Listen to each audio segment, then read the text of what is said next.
कर लेते हैं राजस्थान प्रदेश की आज की बड़ी खबरों की और शुरुआत करते हैं राजस्थान प्रदेश की आज की पहली बड़ी खबर के साथ। बड़ी खबर, बजला सरकार की कैबिनेट मीटिंग 20 तारीख को एसआई पेपर लीक सहित कई अहम मुद्दों पर होगा फैसला। प्रदेश में विधानसभा उपचुनाव के लिए मतदान संपन्न होने के बाद अब राज्य सरकार ने 20 नवंबर को कैबिनेट और मंत्रिपरिषद की बैठक बुलाई है। मुख्यमंत्री बजला शर्मा की अध्यक्षता में होने वाली इस बैठक को लेकर फिलहाल कोई आधिकारिक जो एजेंडा है वो तो सामने नहीं आया है, लेकिन माना जा रहा है कि अगले महीने होने वाले राइजिंग राजस्थान इन्वेस्टमेंट समिट सहित कई बड़े मुद्दों को लेकर बैठक में चर्चा होगी। सूत्रों के मुताबिक बैठक में नई नीतिगत फैसलों के साथ ही एसआई भर्ती परीक्षा, निकायों का कार्यकाल जैसे मामलों पर भी फैसला लिया जाएगा। एसआई भर्ती परीक्षा रद्द होगी या नहीं, इसे लेकर विधि मंत्री जोगाराम पटेल की अध्यक्षता वाली सब कमेटी अपनी रिपोर्ट सरकार को सौंप चुकी है। इसके अलावा प्रदेश के 49 निकायों का कार्यकाल भी बढ़ाया जाएगा। ऐसे में वहां प्रशासक लगाए जाएंगे या नहीं, इसका भी फैसला इस निर्णय बैठक में होने की बात कही जा रही है। उधर नए जिलों पर भी मंत्री मदन दिलावर वाली कमेटी अपना काम लगभग पूरा कर चुकी है। इसकी रिपोर्ट भी बैठक में रखी जा सकती है। अगली बड़ी खबर, राजस्थान के स्कूल के पाठ्यक्रम की समीक्षा होगी। शिक्षा विभाग ने बनाई समीक्षा समिति।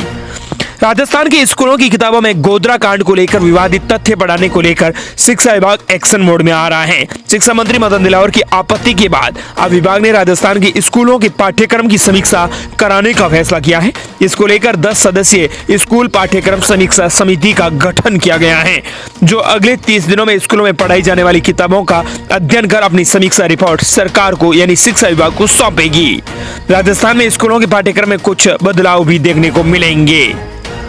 अगली बड़ी खबर, एबीवीपी ने राजस्थान यूनिवर्सिटी के प्रशासन के खिलाफ खोला मोर्चा। रोहित मीणा बोले 56% पद खाली, फिर भी नैक की मान्यता लेने में जुटा है यूनिवर्सिटी प्रशासन।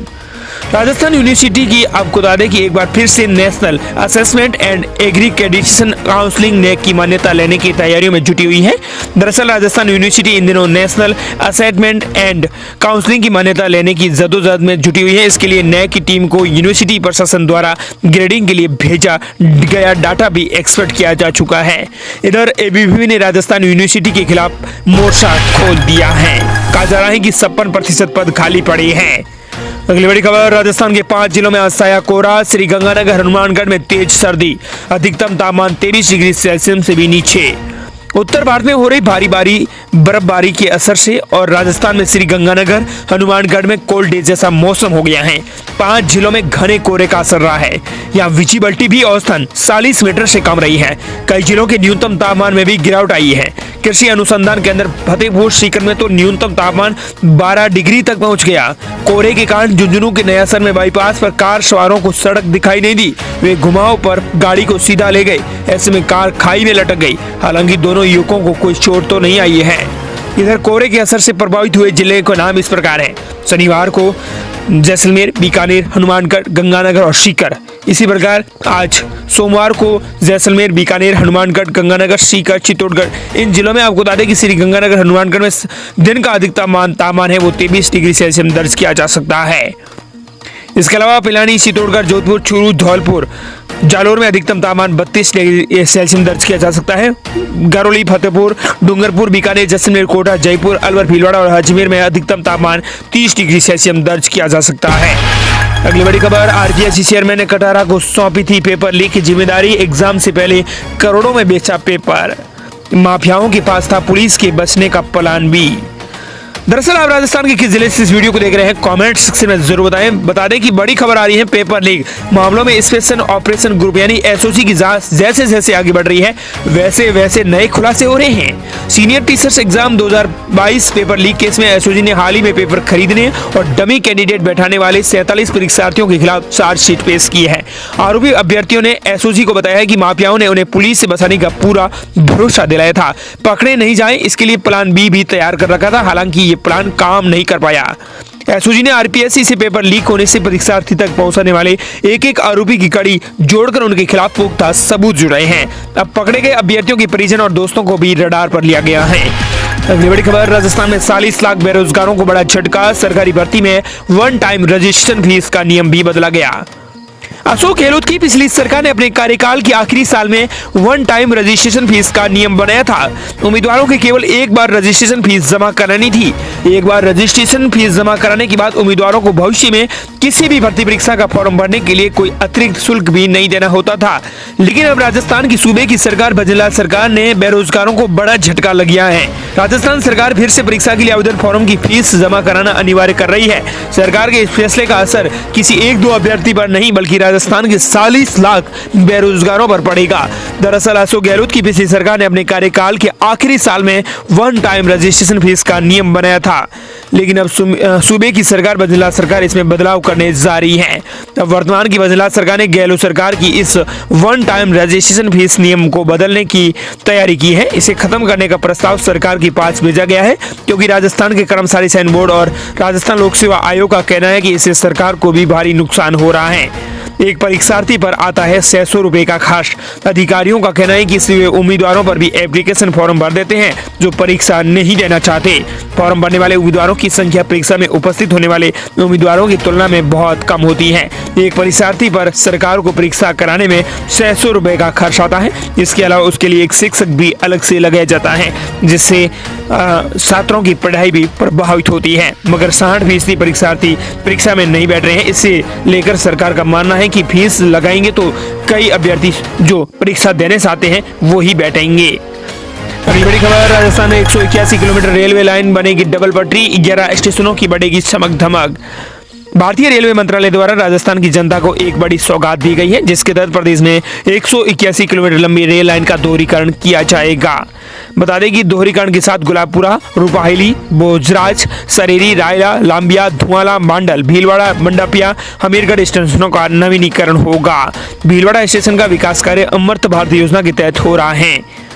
अगली बड़ी खबर, सोशल मीडिया पर ट्रेंड हुआ ओरण हमारी विरासत। रविंद्र सिंह भाटी ओरण को कर रहे हैं आंदोलन। ओरण हमारी विरासत सोशल मीडिया पर ट्रेंडिंग में है। स्थानीय लोगों ने ओरण भूमि के संरक्षण के लिए सरकार के खिलाफ मोर्चा खोल दिया है। शिव से विधायक रविंद्र सिंह भाटी इस मुद्दे को लेकर धरने पर बैठे हुए हैं। उन्होंने प्रशासन से इस मामले को लेकर बातचीत भी की है। हालांकि स्थानीय और प्रशासन के बीच गतिरोध अब भी बरकरार है। विधायक रविंद्र सिंह भाटी ने कहा है कि ओरण गोचर भूमि के पूर्वजों ने अपने प्राणों की आहुति दी है, ऐसे में हम जेल जाने को भी तैयार हैं। उन्होंने लोगों से कहा है कि अगर आज हम सब इस मुद्दे पर एकजुट नहीं हुए तो इतिहास हमें कभी भी माफ नहीं करेगा। उन्होंने कहा कि ओरण संरक्षण को लेकर वे गांव-गांव जाकर जन जागृति का काम करेंगे। अगली बड़ी खबर, अब स्कूलों में शिक्षा विभाग में होगा बड़ा बदलाव। शिक्षा विभाग जल्द जारी करेगा आदेश। अब मनपसंद स्कूलों से दूर जाएंगे गुरुजी। अधिशेष शिक्षकों के समायोजन की प्रक्रिया 25 नवंबर से शुरू होगी।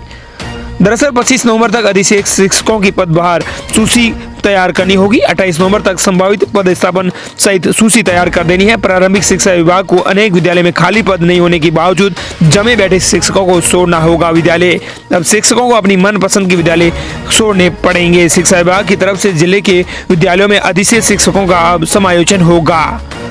अगली बड़ी खबर, राजस्थान सरकार प्रदेश के 20 लाख से ज्यादा बेसहारा बच्चों को 6 माह से पालनहार योजना की सहायता राशि जारी नहीं कर रही है। हालात यह है कि बच्चों को सहायता नहीं मिलने की स्थिति में वे स्कूल फीस नहीं चुका पा रहे हैं। बजट जारी नहीं होने की स्थिति में बच्चों को पालनहार योजना में लंबे समय तक सहायता राशि का भुगतान नहीं हुआ। अब सरकार के कार्यकाल का 1 साल पूरा होने पर 15 दिसंबर को एक साथ जून से नवंबर तक की बकाया राशि का भुगतान करने की तैयारी कर रही है। इसके लिए बच्चों को 30 नवंबर तक स्कूल और आंगनबाड़ी केंद्र का अध्ययन प्रमाण पत्र सत्यापन कराना होगा। दरअसल इस योजना के तहत राज्य सरकार की ओर से बेसहारा श्रेणी में आने वाले 6 से 18 साल तक की आयु तक के लड़के लड़कियों को स्कूल खर्च के प्रति माह 1500 रुपए की सहायता दी जाती है।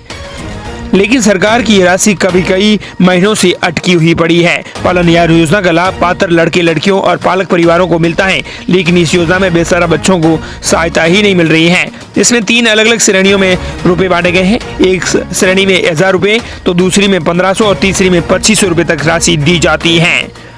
अगली बड़ी खबर, नरेश मीणा के साथ पकड़े गए 52 आरोपियों को कोर्ट ने भेजा जेल। नरेश मीणा की गिरफ्तारी के बाद निवाई मुंशी मजिस्ट्रेट कोर्ट में पेश करने को लेकर चर्चा होती रही, लेकिन अब 52 आरोपियों की जमानत का प्रार्थना पत्र प्रस्तुत किया गया और उन्हें जेल भेज दिया गया है। अगली बड़ी खबर, प्रदेश में किसानों को बड़ी सौगात। प्रदेश में 13 लाख हेक्टेयर फसलों में हुआ खराबा। अजमेर में सर्वाधिक नुकसान। अब सरकार उनके खाते में जारी करेगी पैसे ट्रांसफर। इस साल जमकर हुई बारिश और बाढ़ से राज्य में खरीफ सीजन में फसलों को बड़ी मात्रा में नुकसान हुआ। बुरी खबर है, लेकिन राज्य में अच्छी खबर भी आ रही है। 4,48,75,089 खसरों और 13,01,055 हेक्टेयर में फसल खराब हुआ है। ये आंकड़ा सामने आया है राज्य में 413 तहसीलों से 9,743 पटवारियों के माध्यम से। दरअसल 2603 गिरदावरियों और द्वारा फसल की गिरदावरी की गई। इसमें अजमेर में 17,42,793 खसरों की गिरदावरी हुई। राज्य में सर्वाधिक नुकसान अजमेर में हुआ है। यहाँ जिले में 1,96,000 हेक्टेयर में फसल खराब हुआ है। इसका बड़ा कारण औसत से 1.5 गुना हुई बारिश तथा आना सागर और फाय सागर के ओवरफ्लो पानी ने अजमेर के शहरी तथा ग्रामीण क्षेत्रों में जमकर तबाही मचाना माना जा रहा है। इस नुकसान के मामले में जोधपुर दूसरे स्थान पर रहा। झुंझुनू में सबसे कम नुकसान आंका गया है। 7 जिलों में किसानों ने खुद की अपनी फसलों की गिरदावरी की है। किसानों ने अपनी मोबाइल फोन के जरिए फसलों की गिरदावरी की। इन गिरदावरियों के माध्यम से पता चला कि राजस्थान में बड़ा खराब हुआ है। नागौर में 59,123 खसरों और जयपुर में 42,977, जोधपुर में 17,000, डूंगरपुर में 17,000, अलवर में 17,000 और सवाईमाधोपुर में 13,000 हेक्टेयर असिंचित क्षेत्र शामिल किया गया है। इसके अलावा आपको बता दें कि अजमेर में 17 लाख, तो वहीं 12 में 66.21 हेक्टेयर, अजवर में 9.68, झुंझुनू में सबसे कम 3.60 हेक्टेयर में नुकसान हुआ है। श्री गंगानगर में सर्वाधिक 46,76,025 खसरों की गिरदावरी हुई है। अब सरकार इनके खातों में पैसे ट्रांसफर कर सकती है। वहीं राजस्थान प्रदेश की अगली बड़ी खबर सोने चांदी के भावों को लेकर आ रही है। आज यानी 18 नवंबर सोमवार को 22 कैरेट सोने की दाम 69,350 रुपए पर आ गए हैं। वहीं 24 कैरेट के दाम 75,650 और 18 ग्राम के भाव 56,750 रुपए पर कारोबार हो रहा है। दरअसल सोने और चांदी के दामों में बड़ा बदलाव हुआ है। आज सोमवार की ताजा भाव पर नजर डालें तो 22 कैरेट सोने के दाम 69,000 रुपए चल रहे हैं। इस प्रकार ये थी राजस्थान प्रदेश की आज की बड़ी खबरें।